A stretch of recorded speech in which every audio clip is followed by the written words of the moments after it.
Order the school committee meeting of February 15th, 2022. Take a motion to open the meeting. So moved. Moved by Ellen. Second. Second by Trista. All in favor? Aye. Please stand for the Pledge of Allegiance. I pledge allegiance to the flag of the United States of America and to the republic for which it stands, one nation, under God, indivisible, with liberty and justice for all. Moment of silence.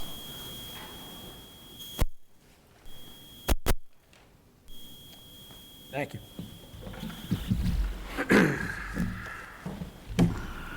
All right, first on our agenda tonight, we have a special guest with us, Miss Erin Condon, a senior Correct. at East Bridgewater Junior Senior High School, who was named the MIAA Student Athlete of the month, correct? Congratulations, Erin, welcome. Thank you so much.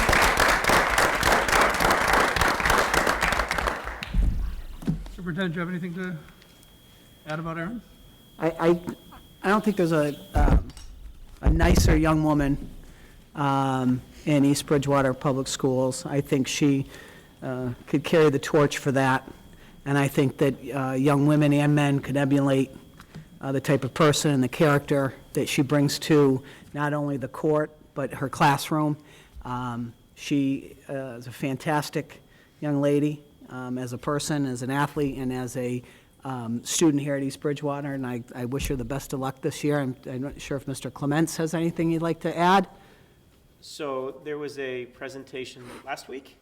Yes, Wednesday. So Erin was nominated by some of her teachers, and if you've seen any of the press releases online, some of the words that they shared echo everything that Superintendent Legault just said. But for those that are unfamiliar with the award, we have tens of thousands of student athletes across the state of Massachusetts, and Erin was not selected out of East Bridgewater, but she was selected out of the state. So we have 16 total athletes, 8 boys and 8 girls that are chosen each year across the state. It has been about 5 or 6 years since East Bridgewater has had a representative chosen by the MIAA, and we could not be more proud of. She is just an example of everything that we want our student athletes to be. Excellent. Erin, you are the 4th East Bridgewater student to be selected to this award, so you stand amongst elite company. You must be very proud of yourself. Thank you. Excellent. Congratulations. Well done.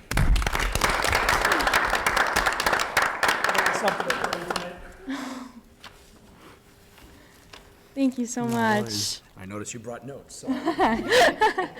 Erin asked to come this evening to, I think, thank her school district and her friends and her teammates, and also I want to. I know that it doesn't go unsaid, but she does have a great support staff at home. I say support staff, a support center at home with her mother and her father who are here this evening, and that just shows that you've got support here, and you got support at home, and I think that helps you out on the court as well with all your friends. But I know that you wanted to say a few words, so the floor is yours. Yes, so I would first like to thank you all, school committee, for inviting me here tonight. I'm so appreciative. Just in general, thank my teachers, my classmates, and the whole community. It's so special to me to have so much love and support coming my way this past week. Superintendent Legault, thank you so much for your congratulations. Thank you to Assistant Superintendent Dr. Williams and Mr. Clements, Athletic Director Mr. Leonard, Miss Principe, Miss Hulk, MIA Associates Director, Executive Director Richard Pearsons, and Director of Communications Tara Barrett for being there at the ceremony last Wednesday. It was a big surprise, and it was so nice to have my team there and almost all my senior classmates there to support me. So it was so touching. Then to all my teachers and my coaches, so Coach Silva, Coach Diaz, Coach Moore, Coach Clifford, and volunteer Coach Daigle, just their support as an athlete and, giving me that push to, be the best student athlete that I can be. And a special thanks to Miss Hulk, for nominating me for this award. She is a special teacher to me, and I'm so grateful. So thank you all. Thank you. Congratulations.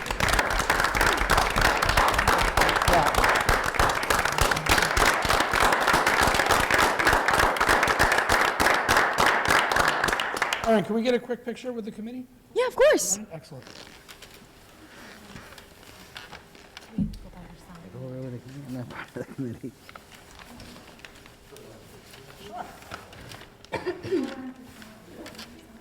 Why don't we, oh, look at that.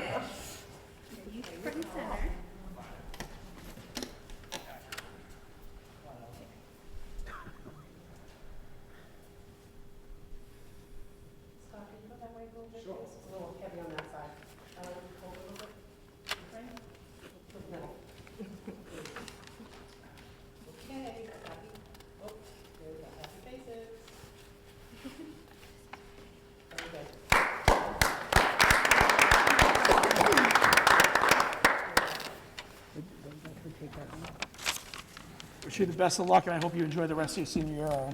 Thank you so much.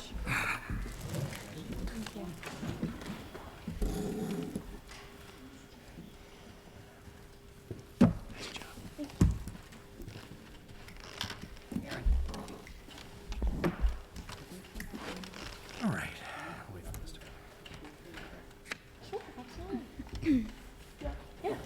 Leave it with us, and I'll put it in the case tonight. Okay. Put it in the case. Yeah, well, okay.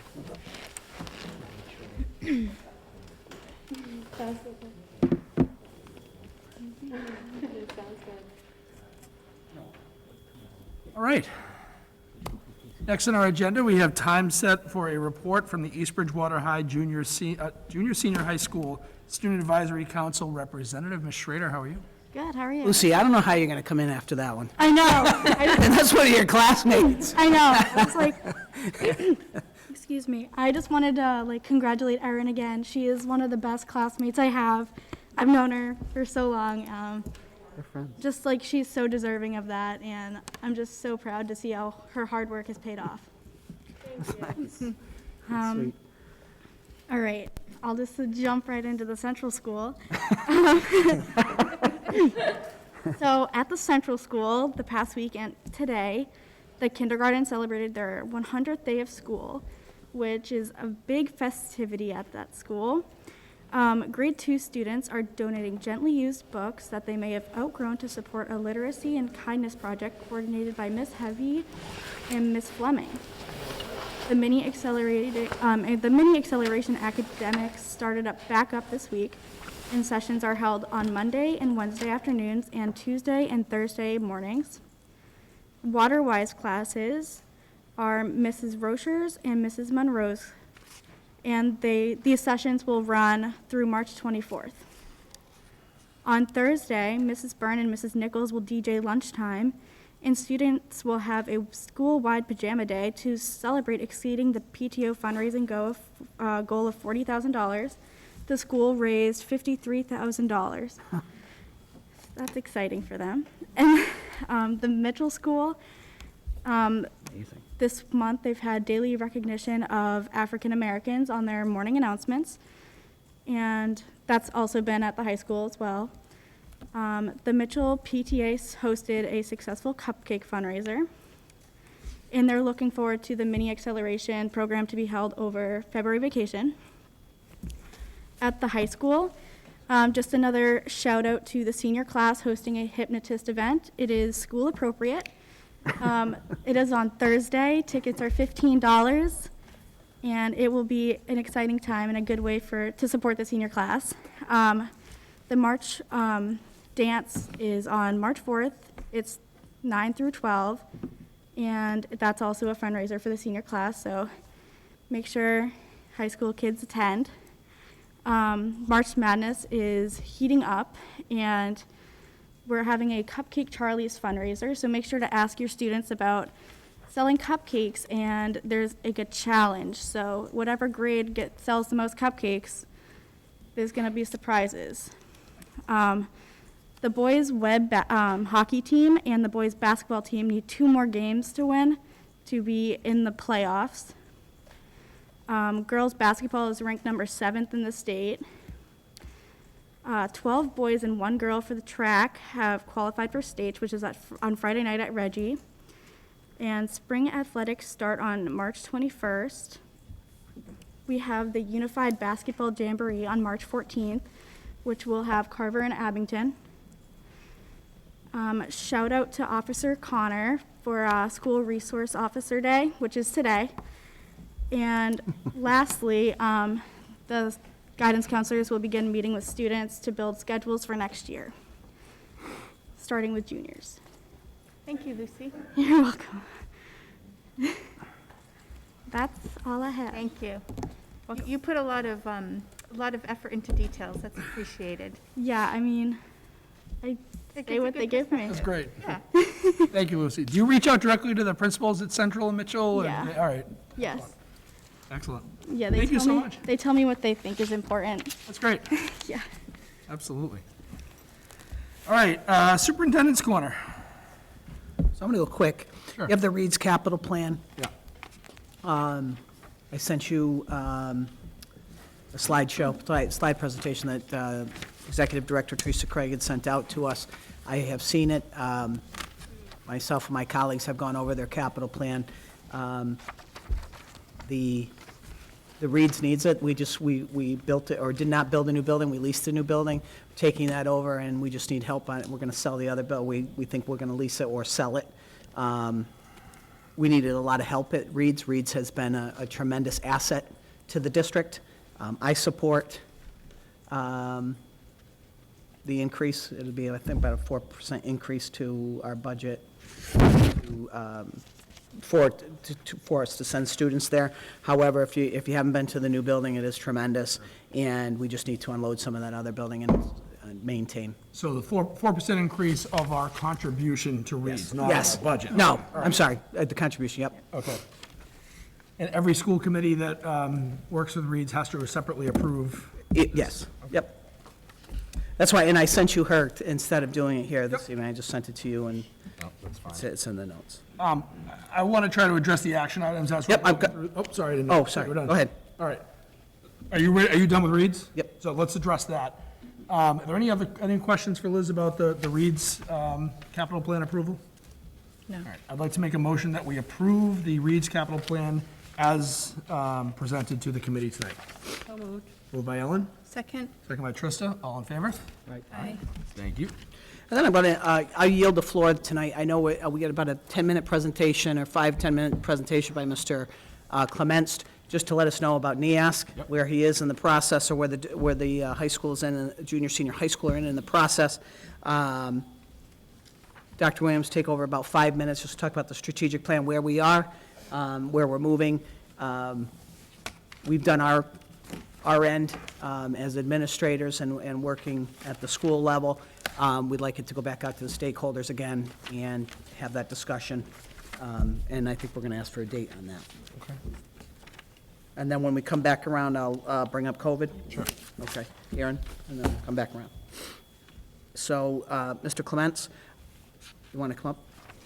We don't have, here, take my, I was looking for something.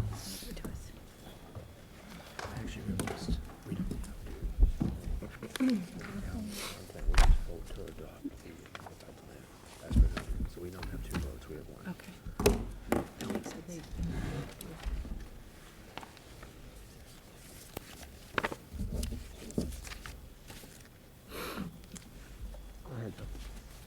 So I assure everyone that I'm not going to sit here and read through this dense document that you see in front of you. I apologize for not getting it to the committee sooner, but I know previously we've talked about the NEASC four-year report that was put in front of you. So just a real quick outline. There were 5 recommendations that had been made previously that we had been tasked with responding. So if you look, those 5 recommendations are in red in front of you. And to any committee members that have seen this before, this is not the actual official report. We created it in a Google document so that we could edit it, submit it. And once it was submitted, then I didn't realize it was locked in and I no longer had access to it. So within 1 or 2 words, this is a copy of the report that is currently living in the NEASC. We did make the report by the February 1st deadline. It was submitted to them.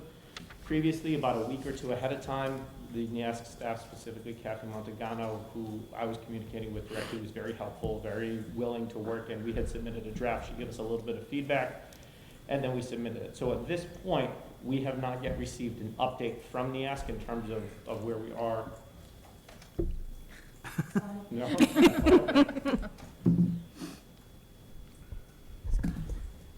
We had not yet received an update in terms of where we are with next steps, but this is everything that was submitted.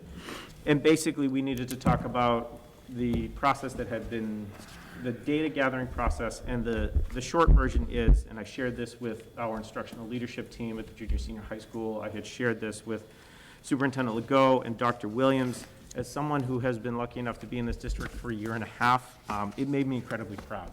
The short version is there were some recommendations that I did think the perception was that we were not doing them. I think that what had been happening is we hadn't accurately captured everything great that is happening here. And that's really the sense of what I got. Of these, we had to classify them as either being completed or in progress. Of the 5, 4 are in progress, and most of those lead out through another year or 2. So most of them, and specifically it relates to the vision of a graduate and work that is going to be done with the vision of a graduate. The work that has been done with vision of a graduate is substantive, is effective. We have done a lot of it. However, some of it is fully incorporating into the curriculum by the end of the 2023 school year. So as a result, that is the reason why more are not checked off as being completed as opposed to in progress. And other than that, if you take a look, the first one, in terms of talking about how our core values and beliefs drive curriculum, instruction, assessment in every classroom, guide policies, procedures, and resource allocations.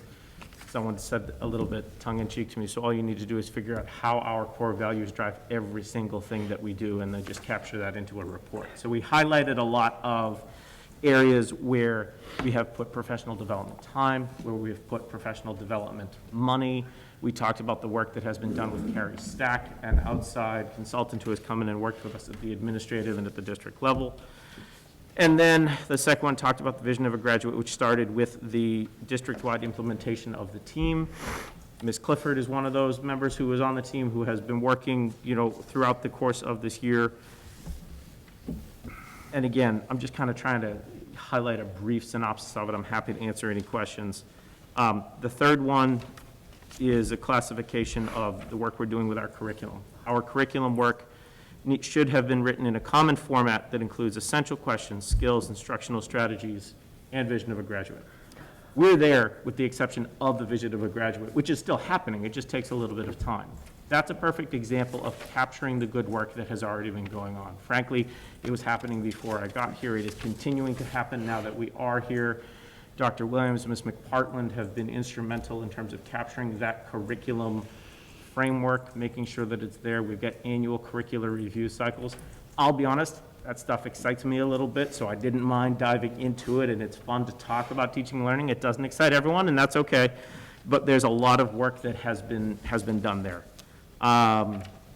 The fourth recommendation, describing the process and the timeline, well, that is the process that we're now going to be held to. That part was able to say, yes, it's completed. Here's our timeline. So on one hand, it's completed, but there is still more work to be done. And then finally, and this I think was the one that is probably the most important and the most pithy of everything that we do, provide details about the plan to implement the more fully developed, timely, coordinated, and direct intervention strategies to support all students. Vision of a graduate is nice. Our core values are important. I'm not saying that they're not, but we need to make sure that we are supporting all of our students. And so that's the work that is done there. And there are specifics in there in terms of the types of meetings that happen, the support systems that we have in place. Our child study teams meant to reach out to the neediest of students who have, and it might be behavioral, it might be academic, it might be emotional. Social emotional learning is woven throughout all of this sort of thing. Our student support team meetings that happen weekly, how the curriculum materials, what steps do we take through UDL and other district initiatives to take the curriculum and then make it accessible to kids.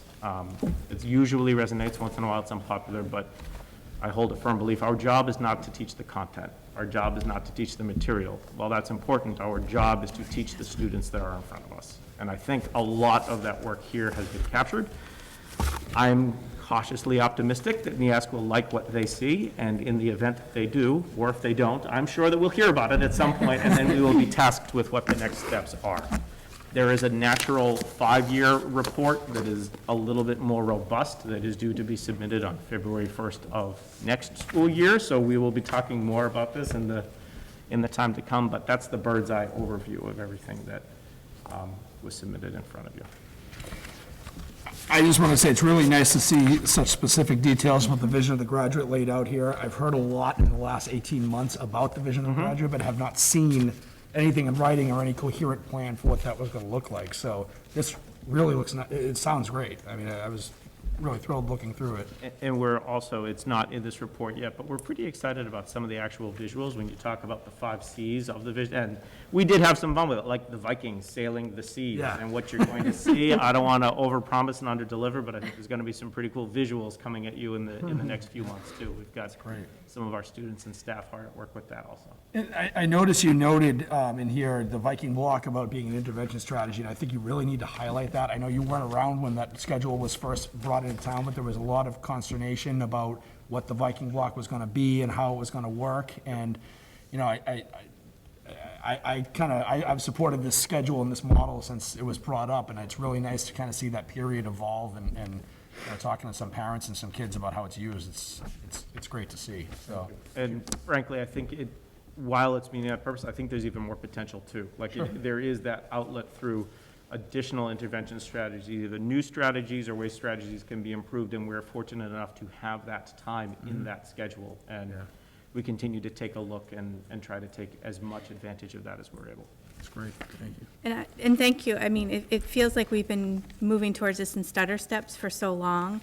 I remember working on Vision of a Graduate years ago, so it's nice to see this come to, you know, being moved forward, but also to see, like Tim said, all of the specifics.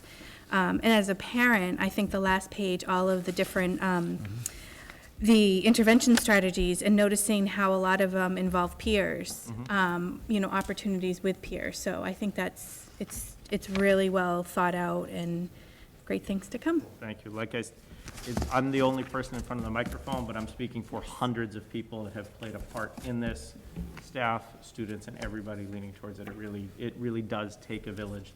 And the work's not done, but this is, I think, a good, you know, measuring stick where we are at this point. What's your timeline on hearing back from NEASC about this?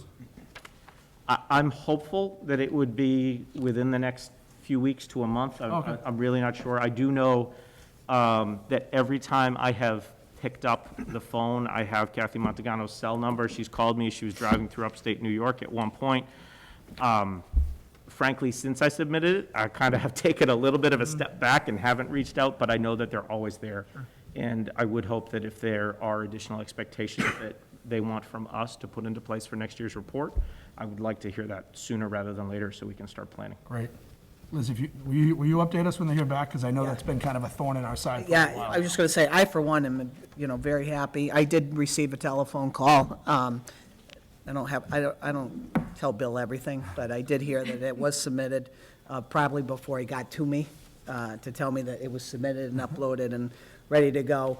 I think he's in good shape. I think that the high school, junior, senior high school is in good shape, and I think we're going to hear good things. And once we get that information, we'll let Bill let us know about that when it comes in. Any other I think they did a lot of work. I know they did a lot of work. Yeah. And like you say, stutter steps, you know. We had some turnover in administration. And again, and I've said this before, I take full responsibility of that. And once you get the right fit, lots of things come together. And I think this shows it, and I think his faculty and staff, working with him, and Mr. Taylor, and guidance. I mean, everybody's really just coming around and saying, you know, this is what we got to do, and this is where we're at, and this is how we got to get there. So kudos to him and his staff, and looking forward to seeing it. Well done, thank you. Thank you very much. And on a side note, we were just, some of us were talking before the meeting, and your leadership in this building is evident everywhere you look. So I keep up the appreciate good that work. very much. Thank you. Now go to the basketball. Yeah, now, speaking of which, I'm going to go hang out with the student section with Tim for a few minutes, if you'll excuse me. Thank you very much. Thank you. Thank you, thank you. Thanks, Bill. Dr. Williams. So you have in front of you the latest draft of the strategic plan. I won't go through it with you this evening because it is basically what we've gone over with you in the past with the 4 major goals: social, emotional, learning, instruction, and assessment, with strategies attached. All we've done really since the last time you've seen it is really just had it tracked with time and when we expect to see these action steps being worked on and completed. So as Superintendent Legault said, we just have to find a date to have our stakeholders come back, review it before we can say that it's in its final version. We'll want to do that before the end of March, because all school councils will then use the strategic plan to drive the creation of their school improvement plans. So Ellen, you had inquired a few weeks ago about when we were going to hear about the strategic plan. I would think a likely timeline, maybe late April. Would that be appropriate for a presentation to the committee? Yes, if we want to get stakeholders back together in March, then I would definitely say April, because like I said, we want to give the school councils at least a couple months to work on it before the end of the year, their school improvement plans. Okay. Thank you. Questions? Thank you.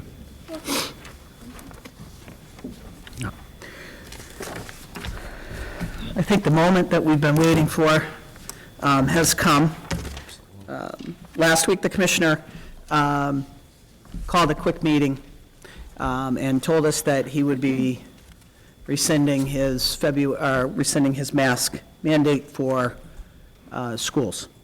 I sent that out as the commissioner's message, and again, I come to you, you write the policy, you follow the policy, you write them for me to follow. I recommend that we go with the policy that has come out. It's up to you. I think our schools are ready. We've done the mitigation strategies. We have done everything we possibly can to stay ahead of this, and we've done, the principals, the teachers, and the students have done a tremendous job with the mitigation strategies in their classroom, but also wearing the masks. I do want to just add, before you get into your discussion and take your, and however you're going to move for the district, is last week we had sent some numbers out between the district and the Board of Health, and I just want to say this, that I know that last week it was brought up that, you know, how could I be wrong, or how could I have been so far off with the numbers? I just want to bring up the discrepancy. First of all, I take, again, as I always have said, no matter where anything comes from, I take full responsibility. We believe, and we've deduced, and we've talked about this for the last week to make sure that we had it. We believe the discrepancy is because the Board of Health has all people who live in the district, or who live in the community of East Bridgewater, including graduating seniors of last year who went on to college or who may have went to work. Also, they had students who may not be here in the building. We had 192 students that are either at Southeastern or out of district placement or the Aggie or private school. And so there was a movement there, about 190-plus students that were being added into our count at that time, along with adults that were being added in to that count. When we removed them, then we had to be reminded of ourselves that we have 34 school choice students that are here, that they do not pick, that the Board of Health did not have in their numbers, that we subsidized in our numbers. Then we also knew that throughout the district, we have 350 employees, but how many people work here at the high school level? So with Karen and I, and I want to thank the Board of Health, we went through, we extrapolated the data, we moved things around, and we came up with a 67% at the high school. And I know that we had said, I know that at that time I told you we were 74% or closer, and I think that was around October 12th, and we stayed with that number. And I had said that, that's what I believed, those were the numbers I had in front of me. Again, DESE told us to work with our Board of Health. As you remember, some local nurses and some local school districts had and were able to get on to the website and to the numbers of the state health website. We could not get on there. our Board of Health handled that piece of it and then would give us that information. And we tried very hard to get on it. Dr. Williams was there, and this was a while back, but that's how we worked with our town, and that's why there was a discrepancy. I think that we got there. I don't think, I didn't do it on purpose. It wasn't to persuade either way, but I don't want anybody to think that I came out and said we're 80% because I just wanted to take off masks at that time. But I was trying to give you the information that I had available to me at that time on October 12th. We stayed with it, we kept going with it. And we do have kids that have, and adults, that may have not been vaccinated in October and November, but are vaccinated now. And we found out that it was some had one vaccination and not the two, and not have the second dose. They were not counted in that. So there was things that were happening all the time. So I just wanted to bring that up, that Thank you. you know, it wasn't, we didn't do it because we were frivolous, and I didn't do it because I just wanted to get you a number. It was I think it was an error that just compounded because of, there's so many factors in this. So it's your policy, I'm gonna hand it to you, and So, you know, as you know, this board has been considering this for the last month, specifically, conversations around where we're going to go with this. Desi kind of stole our thunder with picking the February 28th, because that was actually within a week of when we were looking at anyway, making a motion on where we were going to go with masks. And I think all of us, to some degree, are kind of excited to be at this point talking about this, because I think we're all, however we feel about masks, we're kind of done with, like, we're ready to move on. We really are. It has been almost 2 years now since we closed down the schools on March 13th. It has been an extraordinarily long 2 years. It has been very difficult for our students and difficult for our families. And, you know, I think our understanding of how to keep each other healthy and safe has evolved over time, where, you know, these conversations, I remember in September of 2020, sitting here saying, how are we going to open the schools full-time? And, you know, what happens if we get a 5% positivity rate? Well, we hit 20% in January, and the schools stayed open, and kids were able to come to school. And we've learned as time has gone on that we may have to take steps in the short term to, you know, be smart and be safe, but we're able to keep things functioning and going in the right direction. So, you know, we've talked a lot as a committee about where we're going to go from here. We have cases that, COVID cases in the state that have gone from 25,000 a day the week after New Year's down to I think we're at just over 1,000 a day now, which is a dramatic decline.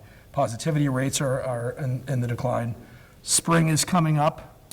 You know, what do we have, three positive cases in the school system recently? Like, what was how many have we had?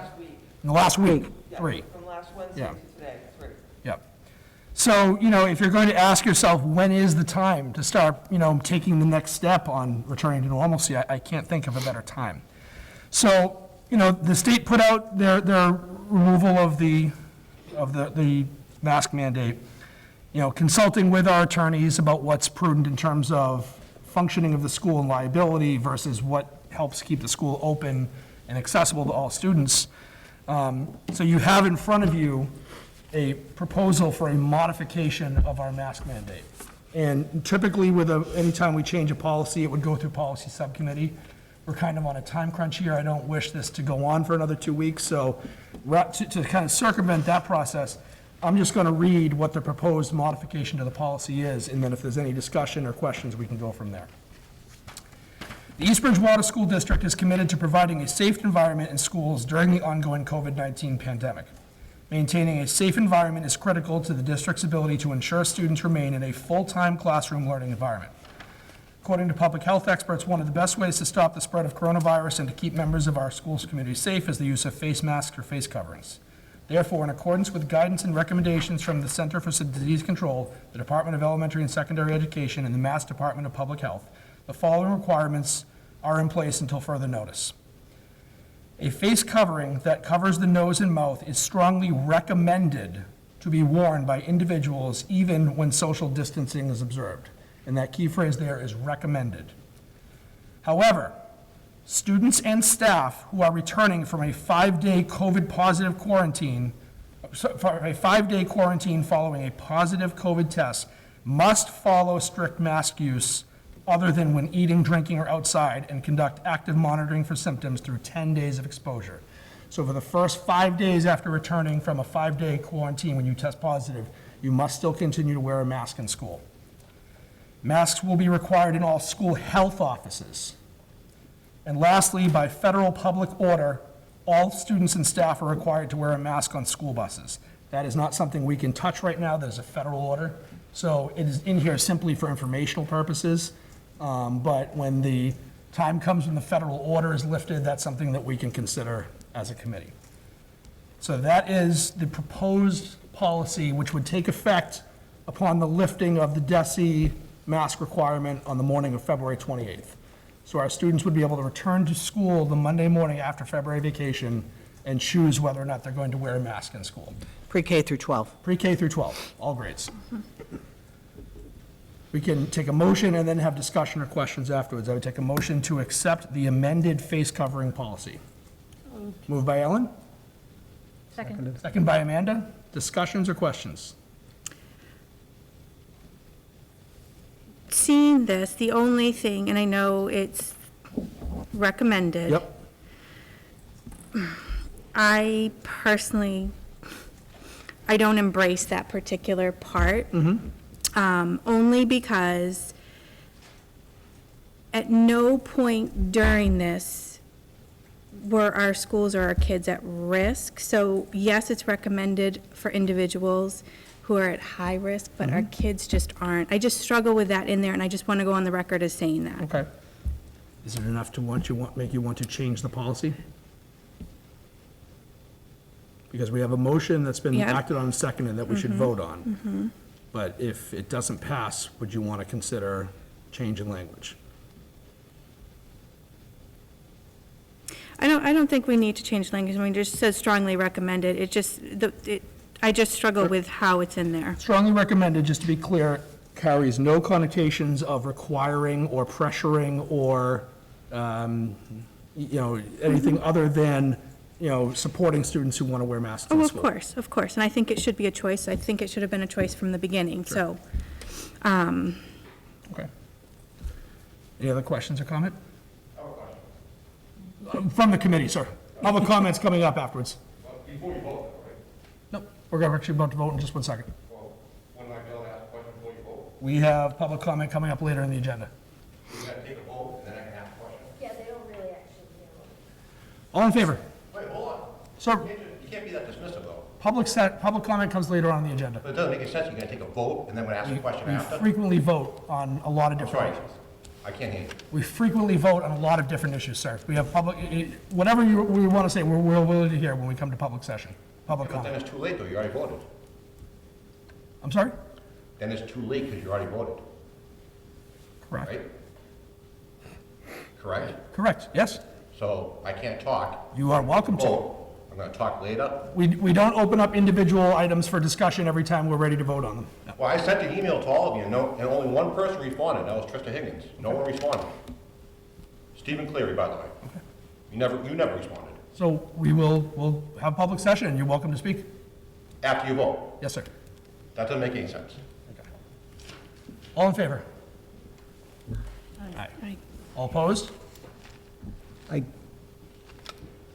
know that we talked, I think we should let him speak first. I don't want to open a can of worms, but I agree with his rationale. So you need to make a motion to move public session to immediately on the agenda, which needs to be seconded and Okay. voted on by the committee. So a motion to move public session prior to the vote. So, I want to let them speak. Moving yes, public session. so I second it. Okay. All in favor? Aye. All right. Mr. Cleary. Thank you. And whoever else wants to speak, you'll have a chance when he's done. I'm sorry, I didn't have a pen to fill. Sir, Mr. Cleary, just so you know, our standard policy for public comment is that each speaker is limited to 3 minutes, and the committee does not typically respond to the public comment. And if you want to come on, where's the mic? We usually have one set up at Joanne's. Oh, sorry, so if I ask a question, you won't answer? Well, typically not, but if it's something that we can, answer like a yes or no or a date or something like that, but we don't usually get into policy debates or things like that during public comment. Okay. Yeah, do we have a, Karen's got one right there, I think. Oh. Is it on? Yes, the mic should be on. Well, We should be able to hear you. I'm sure you can hear me. yeah, we can hear you. It's just that the people at home won't be able to hear you if the I mic's. kind of made a list of things I wanted to say. I mean, I was just kind of disappointed that no one responded to my, my email. Trista Higgins did, and Superintendent did, and I appreciate it, thank you. From the very beginning, certain people fought to get our kids back in school, and some people didn't, and I don't think you followed the data, because other schools, districts did it, and we were like towards the end of getting our kids back in school. With the mask, I don't know why we're waiting. Now you're gonna wait till February 28th. My question is, do we have to wait till February 28th? Yes. No matter what, why is that? We are not at the 80% vaccine threshold to supersede DESI's mandate. So we have no option to come back earlier from that. Okay, that's kind of, that's all I wanted to say. I Okay. just want to know, just We're ask. at 80% that we can vote to do it tomorrow. We're not, so we can't. Okay, so if we become 80% before the 28th, we're not going to even bother wait, like, that won't happen either. That's only 3 school days from now. Okay, Yeah. all right, So we're actually not talking about very much time at all. that's all I wanted to ask. Thank you. Thank you. Anybody else want to take part in public comment? Thank you. I have a pre-K student. So, you're Ms. Durzak? Name, please? Erin Durzak, yes. Thank you. I have a pre-K student, and I know, I'm assuming, guessing, that about 75% of those students aren't eligible for vaccines. So where do they fall into this new mask program? I know there hasn't been a lot of spread, but we've all done so hard to protect our kids that now if everyone's not wearing a mask and we tell the pre-K kids that they don't have to wear it either, I feel like there's going to be a bigger spread there without a vaccine. So I'll let the superintendent, maybe when we're done, talk about perhaps if there's, first of all, students have the option to continue wearing masks while they're in the pre-K, obviously. And I know I have a pre-K student at home, so I know that is easier said than done, but there will still, I'm assuming, continue to be mitigation strategies used in the classroom, wiping down of surfaces, distancing whenever possible, things to just be smart about stopping the spread. Did you want to speak? Yes. All right.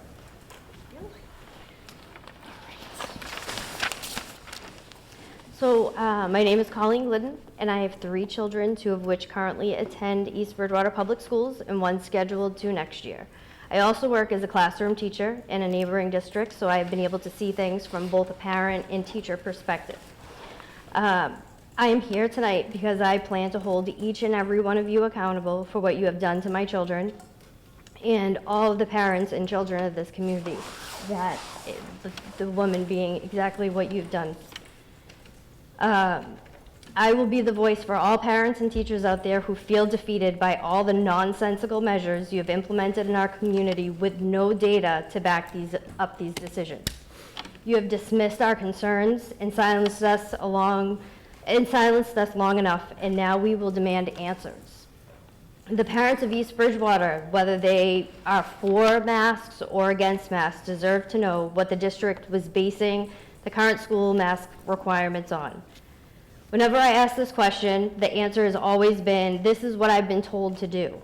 When I asked the superintendent, I was told the directive came from the school committee. When the school committee says the directive came from DESI, I imagine if I ask DESI, they're going to say it came from the governor or the CDC. My question for you is, at what point and at what level will someone be able to produce the data?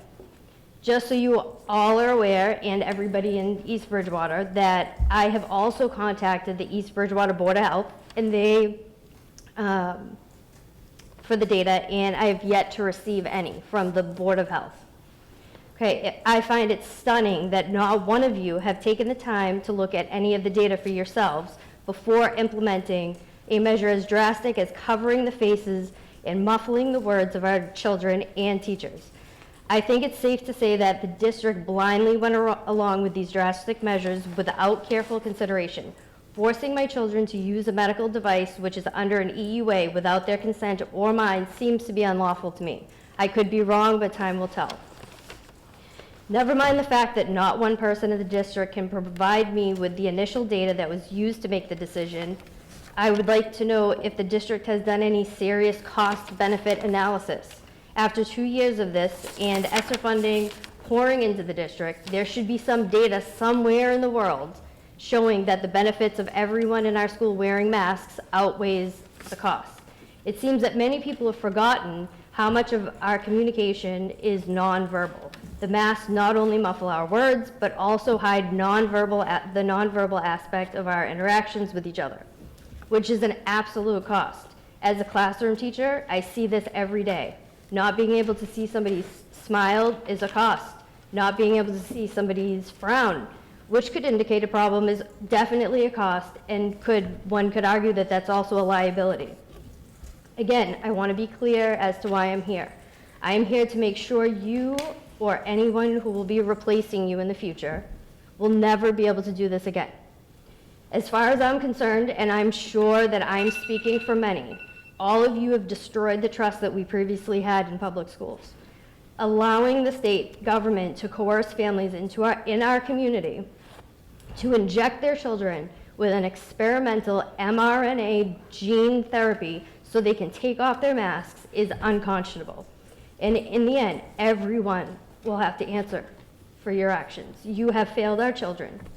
Thank you. Any other speakers? Okay, so we had a previously moved and seconded motion in front of us for a modification to the mask policy. So I would ask all in favor of that policy change? All opposed? So that will take place at the beginning of school in the morning of February 28th. Excellent, thank you. I just want to say, I'm sorry. I just want to make sure that when we talk about masks, as we did before, some mitigation strategies that we have been using, the cafeteria, I want to take those down because we don't have the data that supports that. Thank you. Also, we have heard that that the principals are asking, they like to keep the desks where they are, but they do want to get back into some of those groups at the elementary school, at the Mitchell School, here at the high school, as in group work, being able to get into reading, structured. We were there prior. Sure. We were there prior to Christmas.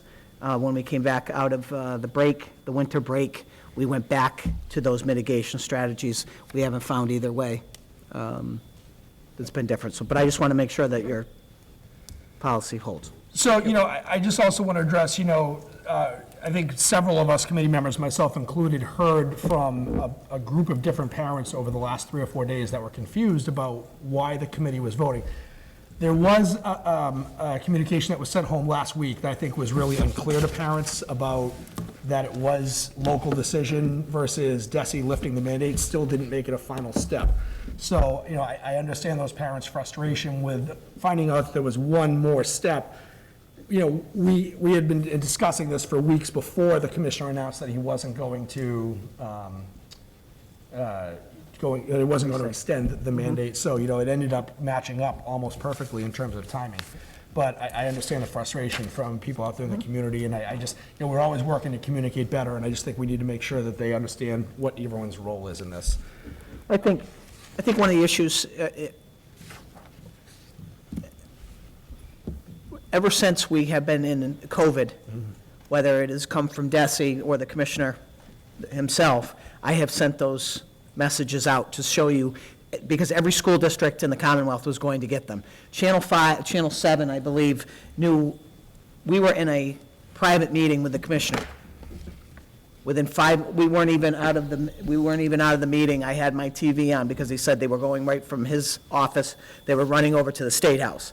We put my TV on. Channel 7 posted that the commissioner just removed the masks. So I'm trying to get out the information to our parents, to our community, and to you as quickly as I can, because I would hate for somebody to call and say, why didn't the superintendent let us know? And I think,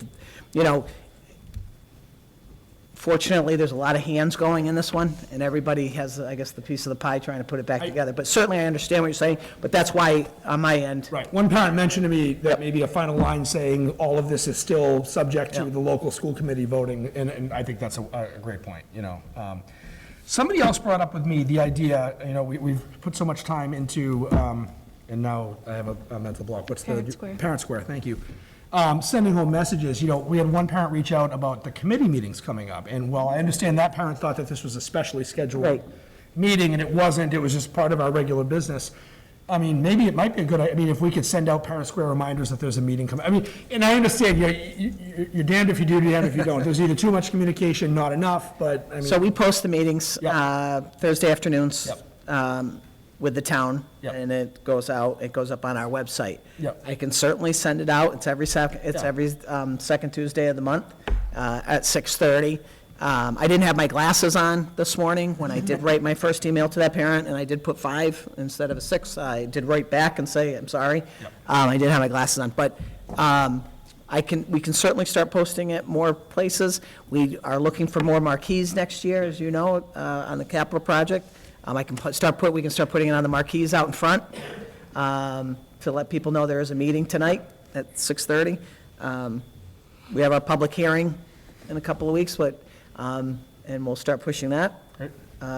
But that's why I want marquees Yep. all over, you know, and out in front, so people know what is going on when we do have Got it. meetings like this, or It's nice, Parent-teacher it's night. nice, it seems like the schools have kind of figured out their happy medium. I know when we first started out with Parent Square, I was getting like 8 messages a day, and now we're getting there too, which is fine, you know. I will say this, though, about COVID, and I guess it is just the COVID and the pandemic. Everybody wants to know something right then and there. And there was a lot of information coming, whether it was the CDC, whether it was our own local Board of Health, whether it was us, whether it was DESE, whether it was the commissioner and his medical staff that was reporting to him and letting him know out of Boston Children's Hospital that we were working with. The Harvard medical community was working with the commissioner. The CDC had put in a call to us at one time. So I think there was so much information coming out. And I know that people, just like we heard from Parent Square, everybody wants to know. Right. Like what's on my desk, or what's on Dr. Williams' desk, or what's in John's budget hearing. We try to give it out to you, but then it's like so much, it's like overkill. So hopefully, we'll see it die down a little bit. And It's fine, I think they but- found their happy place a little But the bit. Parent Square, we can certainly, I can certainly talk to the guru of Parent Square and see if I can get that, put our calendar in there for Liz, it. I just think, I mean, I know it's posted and it's a public meeting. I just think that people get just caught up in the busyness. And if, obviously, we wouldn't necessarily be pushing the agenda out via Parent Square because that's available, but, you know, maybe we could even say, you know, if you'd like to see what's being discussed at the meeting, so that way, you know, we continue to engage parents and they know what's on the agenda, if they feel they want to come and say something. But also to that point, I think I recall, when we were first introduced to Parent Square, is there the possibility, or was this a wish list maybe of a parent, I can't remember, of a master calendar for all schools and district events? Is that something that's to come potentially? So our website has that feature where parents can identify which school building, multiple school buildings, full district. I think we're in the last year of our contract with the vendor we utilize for the website. So we are looking at whether that feature be part of our website, or whether it's a feature that will be on Parents. So it's a potential for Parent Square, because I know we have it, I just didn't know how it could live in Parent Square if it could. So, okay. That's how I just discovered there's no school Friday. Probably send out a parent reminder about that. You gotta get with the program, All right, targeted district review, Dr. Williams. Great, so February 28th will be very exciting for many reasons. The state will be here to conduct their targeted district review. They'll be here all week. They'll be conducting focus interviews. What I've put in front of you tonight is the 8-page document of all the interviews and focus groups that will be conducted, as well as at the end of the document, the days that they will be in each of the school buildings. So basically, Monday, Tuesday, they're here at the junior, senior high school. They'll be interviewing on Monday, and they'll be doing about 16 to 20 classroom observations on Tuesday. And then they'll be at Mitchell School Tuesday, Wednesday interviews, Wednesday doing observations. The observations are virtual with Central School, as well as our 3 school committee members who offered to be part of the focus group for school committee. They will be getting those links to us, and then the observations for Central School will be on Thursday. So this review is a little bit different than in the past when we would have coordinated program reviews. There's no corrective action associated with it. It's more so just feedback for actionable steps that the district can take towards improving the performance and instruction of staff as well as students. So they haven't given us a timeline as to the turnaround in which we would receive that feedback. One piece of good news is when we conducted our district self-assessment, we had uploaded many folders of documents, and when they saw that, they said it wasn't needed for us to go through the second stage of a document upload. So when they come the week of the 28th, it will simply be for focus groups, interviews, and observations. So that's what you have in front of you. This is still a working document, so you might see that there are a couple of sections where we haven't filled in yet. We need students to be part of the groups as well, and we want to make sure we get parent consent for that. Any questions on the review? None. This is very thorough. Hopefully they appreciate that. Now, remind me about this process. This is something every district goes through. So this is fairly new. This is something that would usually only be done with districts that are in receivership. And now DESE has decided they want to do this for all districts, except they don't have time to do it, so they have contracted with an outside agency. And this year, I believe, there were 20 districts that were randomly chosen, and we won. It's kind of odd, though. Abington was also chosen. There was a number of districts within our area that have been chosen. It's being done a little bit differently in each of the districts. I was talking to Dartmouth. They were also chosen, and she said that they didn't do a self-assessment. They were just given a list of all the documents that they want to see from the district. So I think they're handling it a little bit differently. But ultimately, every district will have an opportunity to have one of these reviews and get some actionable feedback. I was originally thinking this was like taking the place of the coordinated program review. No, we still have that, so No, that's this is next much year. more thorough than Yes. that, yeah. What this is really just focused on our instruction in the classrooms, which we really have never had the observational part where it can give, where they can give us feedback about strategies around engagement, social emotional learning, and the support that we provide for students with our differentiation. So I'll be curious to see. Will there be a public report issued from them on this, or do they just send you findings? Or how does that all Here's the work? findings. So, yeah, so it will be a report, like I said, basically more with like suggestions of how we can improve teaching and learning Gotcha. in the district. No names are tied to it, so, you know, we've assured staff and anyone that's part of an interview or focus group, it won't come back saying, you know, Right. so-and-so reported, or we saw in this classroom. So say whatever you like, ladies. Excellent.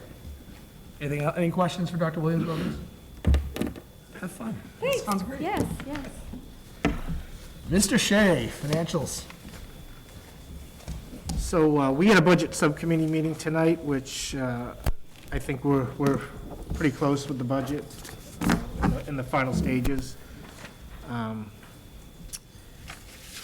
As far as current performance, we have some accounts that are over budget, but we have some accounts that are under budget. Overall, at the end of the year, we will meet budget.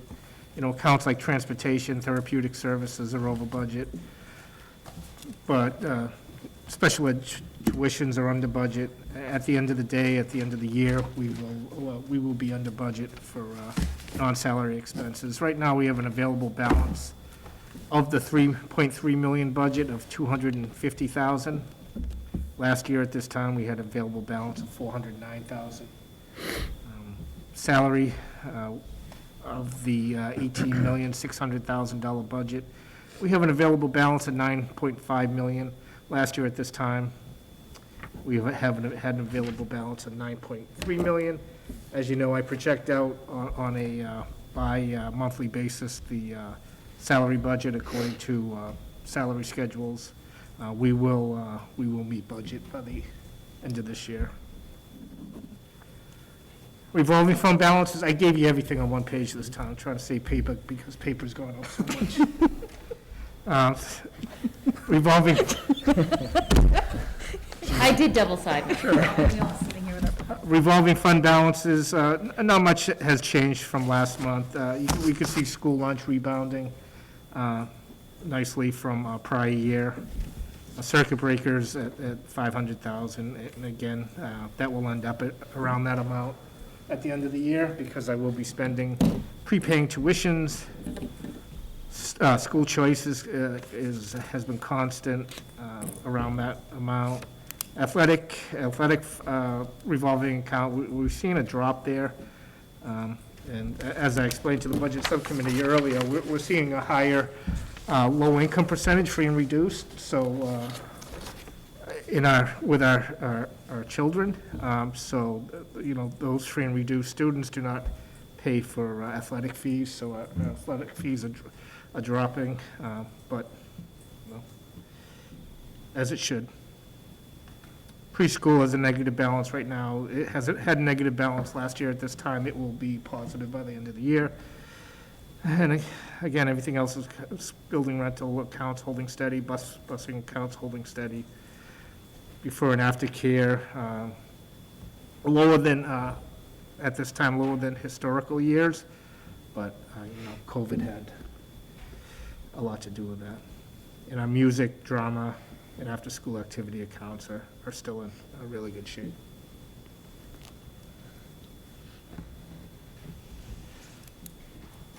Unless you have Great. It's amazing. I mean, Unless you have any questions, that's. No. John, I had a conversation with someone on Finance Committee, and they talked about how wonderful you are there as well, and how you always answer any questions. You have fans outside this room. Thank you. Liz, did you hear that? I always kind of Yeah. do that anyway. Sorry. It's hard to get in the room with Keep them. that for Liz. Do you want- Hard to get in the room with them.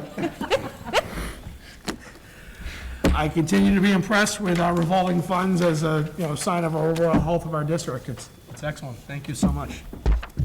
Now I can't find my agenda. I got it. Public comment, we have already done.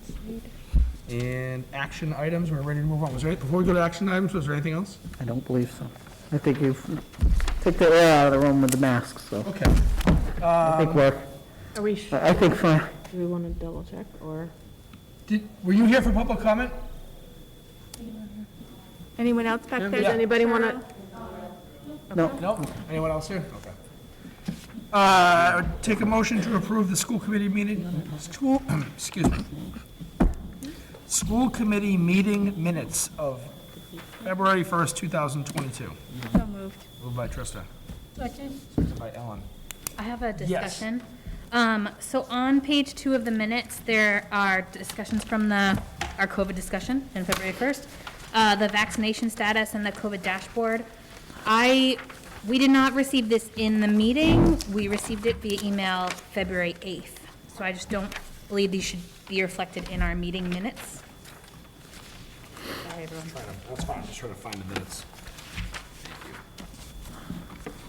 So there are two bolded sections, vaccination status and COVID dashboard.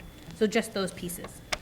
So you're saying, so where this was not brought up in the meeting, it was sent out afterwards, it shouldn't be included in meeting minutes? Yeah, that's my only clarification. Okay, so why don't we do this? I'm going to table the current motion, and so should we have, Joanne, should we represent edited, because I don't remember, we'll have to go back and watch the video. Completely sure of what you're talking about. I So- took information that was given to I know, me. yeah, Amanda mentioned this to me a couple days ago, so the second section of our minutes has vaccine information and COVID dashboard information that was sent, it wasn't part of the meeting, it was stuff that was sent afterwards. Yeah, I don't. Properly reflect meeting minutes, shouldn't be included.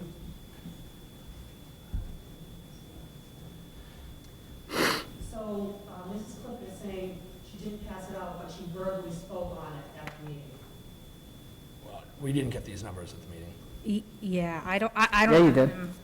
Mine- Yeah, I don't think these are the numbers we talked about for vaccination. no, we talked about these, the vaccination status. Because you didn't have numbers, I think. Right, and I think this, I thought she spoke about them, but I don't remember this. I don't remember The percentages we may have. There's an easy way to solve this. Can we just go back and watch the video again and see what was actually presented? I just include that in the updated minutes? I know that this one, the ones that we were confused on, and then we Yeah. tried to get those back. I think we clarified them later. For Yep, yep. We've definitely seen Yep. them, but. We'll table this for, we'll get to this at the next meeting. We can just address it then. Thank you, Joanne, sorry. Thank you. All right, I would take a motion to review, to approve after review, accounts payable warrant 33 SV dated 2/9/2022. So moved. Moved by Amanda. Second. Second by Scott, all in favor? Aye. Take a motion to approve payroll warrant 32 PS dated 2/2/2022 and 34 PS dated 2/16/2022. Moved by Trista, Second. second by who, Scott? All in favor? Aye.